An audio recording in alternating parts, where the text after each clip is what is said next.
सुबह का समय था। छोटे लाल तालाब की ओर से दौड़ा चला आ रहा था। छोटे लाल ने हरिया के घर के नजदीक पहुंचकर चिल्लाते हुए कहा, अरे ओ हरिया, कहाँ मर गया? तालाब में एक लाश तैर रही है। ये सुनते ही हरिया अपने घर से तुरंत निकलकर बाहर आ गया। क्या कह रहे हो भैया? तनिक ध्यान से देखते, कोई लाश वाश नहीं होगी। हरिया की पत्नी घर के द्वार से सब सुन रही थी। अरे हरिया, वो लाश ही है। मेरी तो देखते ही जान निकल गई थी। विश्वास ना हो रहा हो तो खुद चलकर देख लो। चलो भैया। हरिया और छोटे लाल तालाब के पास पहुंच गए। तभी वहां गांव के अन्य लोग भी पहुंच गए। सबने मिलकर देखा तो तालाब में कहीं भी लाश नहीं थी। वहां पर गांव का मुखिया भी आया था। मुखिया ने छोटे लाल को बुलाकर उसके कान में कहा, तुझे जरूर कोई वहम हुआ होगा छोटे लाल, वहां कोई लाश नहीं है। लगता है तेरे दिमाग में वो घटना अभी भी बसी हुई है। उस घटना को भूल जा। छोटे लाल ने मुखिया की बात पर हाँ में सर हिला दिया। मुखिया ने इतना कहा ही था कि अचानक आसमान में काली घटा छा गई और देखते ही देखते बहुत तेज बारिश होने लगी। अरे छोटे लाल सही कह रहा था, वो देखो तालाब के किनारे पेड़ के पास एक औरत की लाश पड़ी हुई है। जैसे ही उस व्यक्ति की बात मुखिया ने सुनी, मुखिया ने चिल्लाकर कहा, कहाँ है लाश? अरे वो देखो, पानी के बहाव में पेड़ पर आकर अटक गई है। जैसे ही मुखिया की नजर तालाब के किनारे पेड़ पर पड़ी तो उसने देखा वहां पर एक औरत की लाश पड़ी हुई थी। मगर अचानक उस लाश का चेहरा बदल गया। मुखिया अंदर तक कांप गया और देखते ही देखते कुछ ही देर में सभी गांव वालों की आंखों में दहशत दिखने लगी, क्योंकि जो भी व्यक्ति उस लाश को देख रहा था तो उसे देखते ही उन लोगों को अपने सगे संबंधियों के चेहरे नजर आ रहे थे। मुखिया और सभी गांव वाले डर से वहां से चले गए। आधी रात का वक्त था। छोटे लाल उसी लाश के बारे में सोचता हुआ लेटा ही था कि अचानक उसके माथे के ऊपर पानी की बूंदें टपकने लगी। अचानक उसके नथुनों में किसी सड़ी हुई लाश की गंध टकराई। जैसे ही उसकी नजर छत पर गई, उसने देखा कमरे की छत पर एक औरत छिपकली की तरह चिपकी हुई थी। छोटे लाल की चीख सन्नाटे को चीर गई। दूसरे ही दिन छोटे लाल की लाश तालाब में तैरती हुई मिली। सब गांव वाले छोटे लाल की लाश को दहशत से देख रहे थे। छोटे लाल की पत्नी गुंजा रो रो कर कह रही थी, हाय रे, मैं विधवा हो गई। अब मेरे बच्चों का क्या होगा? कल ही तो अपने बच्चों को लेकर इनसे पूछकर मैं मायके गई थी। पुलिस वाले छोटे लाल की लाश तालाब से निकाल चुके थे। थानेदार ने गांव के मुखिया को बुलाकर कहा, मुझे खबर लगी, कल छोटे लाल ने इसी तालाब में एक लाश देखी थी। जी साहब, हम सब ने देखी थी। तो तुमने पुलिस को खबर क्यों नहीं दी? तुम तो इस गांव के मुखिया हो। क्योंकि वो लाश बड़ी अजीब थी थानेदार साहब।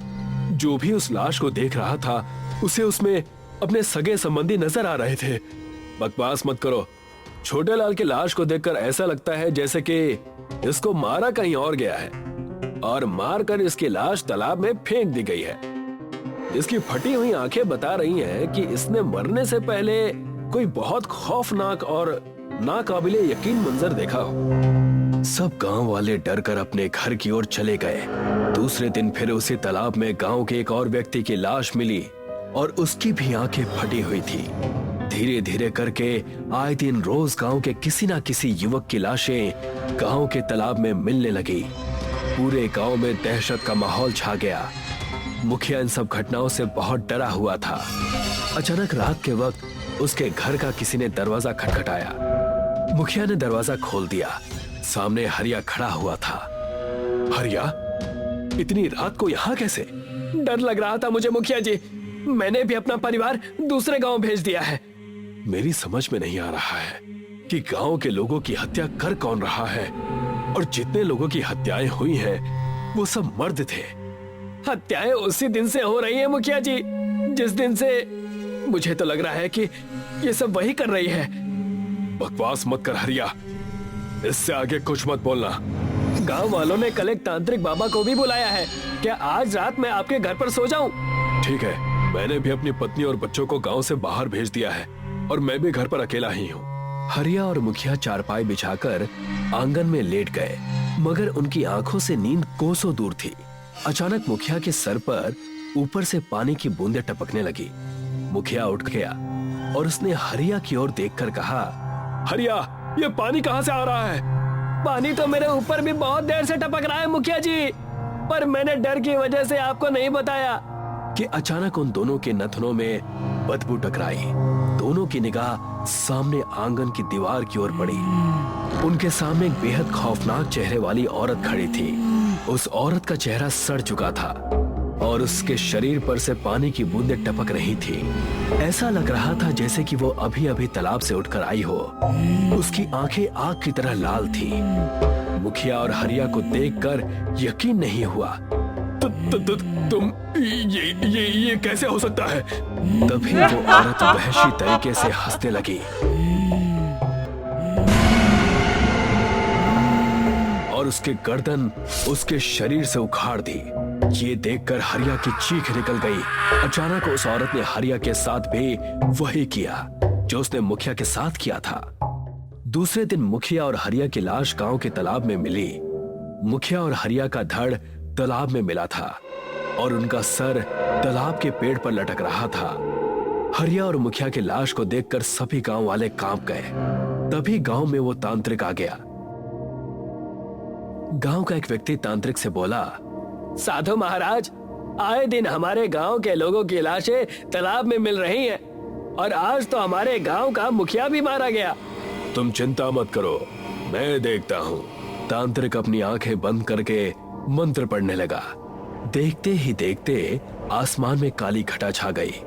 अचानक साधु ने अपने झोले से लाल रंग का सिंदूर निकालकर तालाब में फेंक दिया।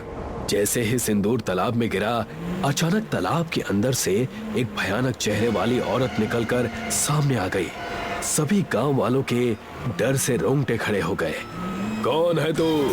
क्या नाम है तेरा? बंजारन। क्यों मार रही है तू इन गांव वालों को? चला जा यहाँ से।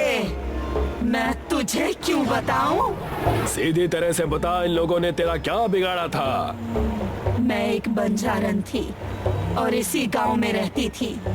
इस गांव के मुखिया ने मुझे ऊंचे ऊंचे सपने दिखाकर मेरे साथ शारीरिक संबंध बनाए और जब मैंने उससे शादी की जिद की तो उस मक्कार ने अपने साथी हरिया और छोटे लाल की मदद से मुझे इसी तालाब में फेंक दिया।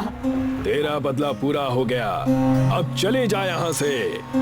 नहीं जाऊंगी जब तक मैं सारे गांव के मर्दों को मारकर इस तालाब में नहीं फेंक दूंगी। मुझे मर्द जात से नफरत है। तांत्रिक की आंखों में क्रोध झलकने लगा। उसने अपनी झोली से एक मटकी निकाली और मंत्र पढ़कर जैसे ही उस मटकी की ओर फूंके, अचानक बंजारन की आत्मा बुरी तरह चीखने लगी और धुआं बन के मटकी के अंदर चली गई। तब जाकर सब गांव वालों ने राहत की सांस ली।